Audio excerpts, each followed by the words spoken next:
Today, doctors, nurses, and patients are all speaking out against the state's current health care system. They're saying it's too expensive and exclusive. So they staged a rally and held a hearing today on the New York State Health Act. That legislation would create a statewide universal health care program. For more now, we go to Capitol correspondent Kimberly Howard, who's live at the state capitol tonight. Kimberly, how does this act differ from Obamacare, the Affordable Care Act? Well, Cody and Liz, the Affordable Care Act still allows for this private insurance system, and this legislation essentially does away with that. Now, advocates of this bill say by cutting those administrative costs, you will actually be saving taxpayer money, and it will also make health care accessible to everyone, although, not surprisingly, not everyone is convinced. Your health is your wealth.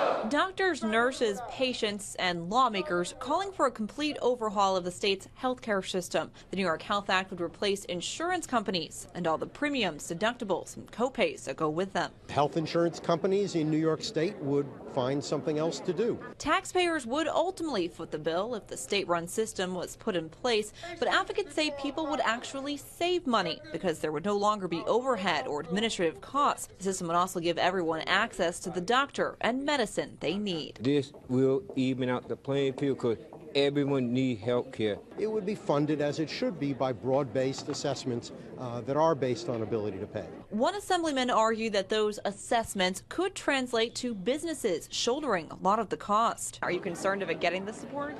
Well, I don't anticipate that the current Republican majority in the Senate is going to support anything as forward-thinking as universal health coverage. But they might have trouble in the democratically controlled assembly as well, especially with a dissenting voice like Assemblyman Steve McLaughlin's. What works is the free market in insurance, and that's sadly what we're not heading toward, but that's what we should be doing. I would say, respectfully suggest anybody that's supporting single payer, talk to Vermont and see how well it's working out over there. In 2011, Vermont passed legislation intending to develop a single payer system, but the governor scrapped it, saying the state couldn't afford it. Advocates in New York say this is different. New York is a much bigger economy. I think our bill is a lot better than what they were looking to do.